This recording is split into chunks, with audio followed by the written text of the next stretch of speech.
ദൈവദർശനം എന്ന് പറയുന്നത് എല്ലാ മനുഷ്യന്റെയും അദമ്യമായിട്ടുള്ള ഒരു ആഗ്രഹമാണ്. ഈ ആഗ്രഹം പൂർത്തീകരിക്കപ്പെടുക എന്നുള്ളത് അതീവ സന്തോഷത്തിന്റെയും ജീവിത സംതൃപ്തിയുടെയും ഉറവിടമായിട്ട് തന്നെ മാറുകയും ചെയ്യുന്നു. ദൈവത്തെ കാണുക, ദൈവത്തെ കാണുവാനായിട്ട് ചുറ്റും നോക്കുക എന്നുള്ളതാണ്.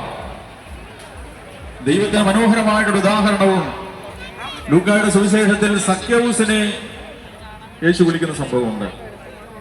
പൊക്കം കുറവായിരുന്ന സക്കേവൂസ് ആൾക്കാരുടെ മധ്യത്തിൽ വെച്ചുകൊണ്ട് യേശുവിനെ കാണുവാൻ സാധിക്കാത്തത്, കണ്ണുകൊണ്ട് കാണുവാൻ സാധിക്കാത്തത് കൊണ്ട് പൊക്കം കൂട്ടുവാനായിട്ട് മരത്തിലേക്ക് കയറുന്നു. മരത്തിലിരിക്കുന്ന സക്കേവൂസിനോട് മരത്തിന് താഴെ നിന്നുകൊണ്ട് യേശു പറയുന്നു, സക്കേവൂസ്, നീ എന്നെ കാണുവാനായിട്ട് താഴേക്ക് വരിക, താഴേക്ക് വരിക, നിലത്ത് നിൽക്കുക. നമുക്കറിയാമല്ലോ, നമ്മൾ താഴെ നിന്നുകൊണ്ട് മുകളിലോട്ട് നോക്കിയാണ് നമ്മൾ ദർശനം കൃത്യമാവത്തില്ല. അതുപോലെ തന്നെ മുകളിൽ നിന്നുകൊണ്ട് താഴേക്ക് നോക്കിയാലും ഇത് രണ്ടും വികൃതമായിട്ടുള്ള കാഴ്ചയും കാഴ്ചപ്പാടുകളുമായിരിക്കും. എന്നാൽ ഒപ്പം നിന്നുകൊണ്ട്, മനുഷ്യരോടൊപ്പം നിന്നുകൊണ്ട്, പാവപ്പെട്ടവരോടൊപ്പം നിന്നുകൊണ്ട് നമ്മൾ ചുറ്റും നോക്കുകയാണെന്നുണ്ടെങ്കിൽ വ്യക്തികളെ വ്യക്തികളായി കാണുവാനായിട്ട് നമുക്ക് സാധിക്കും. ദൈവത്തിന്റെ മുഖം, യേശുവിന്റെ മുഖം, മനുഷ്യരുടെ മുഖങ്ങളിലൂടെ മനുഷ്യമുഖങ്ങളിൽ യേശുവിനെയും കണ്ടെത്തുന്ന ഒരു ജീവിതാനുഭവത്തെ കുറിച്ചുള്ള ചിത്രീകരണമാണ് ആ വചനഭാഗം നമുക്ക് നൽകുന്നത്. ദൈവരാജ്യത്തിന് അംഗങ്ങളാകുവാനായിട്ടും ആഗ്രഹിക്കുന്നവരാണ്. അതിന്റെ മാനദണ്ഡങ്ങളായി അല്ലെങ്കിൽ വിധി കൽപ്പിക്കുന്നതിനുള്ള മാനദണ്ഡങ്ങളായിട്ട് നമ്മുടെ വായിച്ചു കേട്ട സുവിശേഷ ഭാഗം വളരെ വ്യക്തമായിട്ട് പറയുന്നുണ്ട്.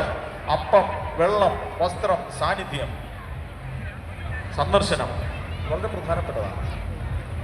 ദൈവത്തെ കാണുവാനായിട്ട്, യേശുവിനോടൊപ്പം ആയിരിക്കുവാനായിട്ട്, ക്രിസ്തുരാജനോടൊപ്പം ആയിരിക്കുവാനായിട്ട് നമ്മൾ ഈ ദിവസങ്ങളിലൊക്കെ ഈ ദേവാലയത്തിൽ വരികയും ക്രിസ്തുരാജന്റെ സന്നിധിയിൽ വന്ന് പ്രാർത്ഥിക്കുകയും ചെയ്യുമ്പോൾ ഈ നമ്മുടെ ജീവിത അനുഭവങ്ങളുടെ ഈ പറയുന്ന കാര്യങ്ങൾ അനുവർത്തിക്കുവാൻ സാധിക്കുന്നില്ല എങ്കിൽ തീർച്ചയായിട്ടും ഇതൊരു ആചാരവും അനുഷ്ഠാനവുമായിട്ട് മാറുന്നു.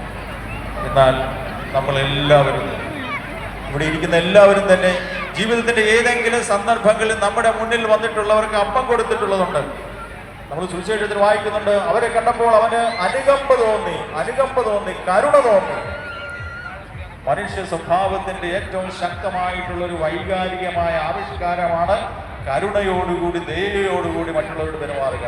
അത് ഏറ്റവും പ്രാഥമികമായിട്ട് നൽകേണ്ട